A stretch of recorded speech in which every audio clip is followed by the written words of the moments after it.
क्योंकि जब 26 नवंबर 1949 को भारत की संविधान सभा में भारत का संविधान स्वीकृत किया गया, उसके 4 दिन बाद 30 नवंबर को आरएसएस के प्रमुख गोलवलकर ने, इनका अखबार निकलता है ऑर्गेनाइजर, उसमें बहुत लंबा लेख लिख के बताया था कि हमें ये संविधान स्वीकार नहीं है, ये संविधान कटिंग पेस्टिंग का संविधान है, दूसरे संविधानों की नकल करके बनाया गया है, हमें मनुस्मृति पर आधारित संविधान चाहिए।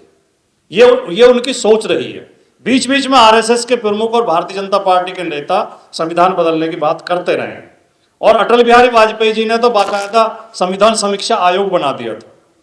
तो ये लोग मनुस्मृति पर आधारित संविधान चाहते हैं, यानी कि, और एक बात और मैं इसमें जोड़ दूं, आपको याद होगा अभी पिछले सप्ताह ही देश के प्रधानमंत्री श्री नरेंद्र मोदी जी ने एक भाषण में कहा था कि मैकाले ने 1935 में नई शिक्षा नीति लागू की थी, 2035 में हम मैकाले को इस देश से बाहर कर देंगे, मैकाले को पूरी तरह नेस्तनाबूद कर देंगे। तो मैकाले की शिक्षा नीति क्या लेके आई थी, या बाबा साहब का संविधान हमें क्या देता है, ये किस चीज को खत्म करना चाहते हैं? मैकाले की नई शिक्षा नीति ने इस देश में पहली बार ये व्यवस्था दी थी कि हर भारत के हर नागरिक को, हर बच्चे को शिक्षा प्राप्त करने का अधिकार है, और मनुस्मृति कहती है कि केवल ब्राह्मण वर्ग को ही शिक्षा देने और शिक्षा लेने का अधिकार है। शूद्र वर्ग को ना नए कपड़े पहनने का अधिकार है, ना पक्के मकान में रहने का अधिकार है, ना अच्छे बर्तनों में खाना खाने का अधिकार है, ना बराबर में बैठने का अधिकार है, ना किसी धर्म ग्रंथ को सुनने या पढ़ने का अधिकार है। ये इस तरह का हिंदू राष्ट्र ये चाहते हैं। कुछ लोग कहते हैं कि मनुस्मृति कर्म के आधार पर वर्ण विभाजन करती है। नो, वर्ण के आधार पर कर्म का विभाजन करती है। मनुस्मृति में साफ लिखा हुआ है कि कोई भी शूद्र अपने उसके लिए निर्धारित कर्मों से अलग कर्म नहीं कर सकता, और उसमें साफ लिखा हुआ है जन्म के आधार पर ही जातिवाद शुरू हो जाता है, कर्म करने का तो मौका ही नहीं देते। शुरू में बच्चे का जन्म होते ही अगर नामकरण किया जाए तो नामकरण में लिखा हुआ है कि ब्राह्मण का नाम बुद्धि सूचक शब्द से, वैश्य का नाम धन सूचक शब्द से, क्षत्रिय का नाम बल सूचक शब्द से, और शूद्र का नाम निंदा सूचक शब्द से शुरू होना चाहिए। यानी ब्राह्मण का नाम हो ज्ञान प्रकाश शर्मा, बुद्धि प्रकाश शर्मा, वैश्य का नाम हो धनपत राय, लखपत सिंह, करोड़ी सिंह, क्षत्रिय का नाम हो बलवान सिंह, ऊर्जावान सिंह, और हमारे नाम हो घसीटा, इतवारी, थावर, शनीचर, यहां तक कि गोबर नाम। मैं तो अभी पढ़ रहा था अखबार में, मुझे पहले, हालांकि मैं हिंदी साहित्य का विद्यार्थी रहा हूं, लेकिन मैं पढ़ नहीं पाया। भिखारी सिंह की कविताएं, भिखारी ठाकुर की कविताएं तो हमने पढ़ी थी कोर्स में।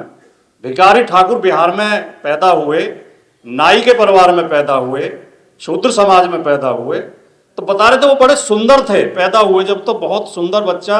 तो हमारी ये मानसिक गुलामी है कि हम बच्चे का नाम रखने के लिए पंडित जी को बुलाते हैं, मकान बनाएंगे, मेहनत करेंगे, खून पसीना बहाएंगे, कर्जा लेंगे, गृह प्रवेश पंडित जी से पूछ के करेंगे, बच्चे पैदा करेंगे, उन्हें खूब प्यार करते हैं, उन्हें पढ़ाई लिखाएंगे, शादी उनकी पंडित जी से पूछ के तय करेंगे। तो पंडित जी को बुलाया गया कि जिस बच्चे का नाम रख दो।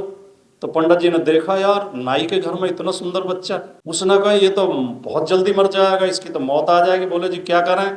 इसका कोई खराब सा नाम रख दो। बोले जी क्या करें? बोले भिखारी रख दो।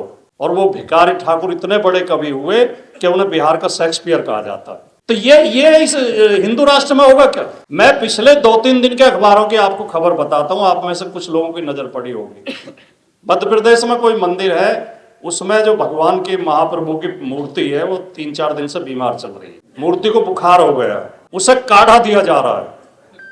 और कल के अखबार में तो एक खबर थी कि बदन में दर्द हो रहा है, पुजारी उसके एक स्पेशल तेल से मालिश कर रहे हैं। ये कल परसों की खबर। उसमें जो है उत्तराखंड में एक, शायद फ्रांस के थे वो, फ्रांस या कोई से देश के नागरिक आए, वो महिला को पुजारी ले गए अंदर और उसे ब्लू फिल्म दिखाने लगा अपने मोबाइल पे, और उसे कहने लगा तुम्हारे ऊपर हवा का वो है, साया है भूत का, मैं उसे अंदर चलो मैं ठीक कर दूँ उसका। तभी उसका पति आ गया, उसने शोर मचा दिया, उसकी पिटाई भी हुई और अब वो जेल में है, उसे पुलिस ने गिरफ्तार किया। वो केरला का जो सबरीमाला मंदिर है जिसमें सुप्रीम कोर्ट तक केस चला था, आज के ही अखबार में खबर है, शायद आप देख के आए होंगे।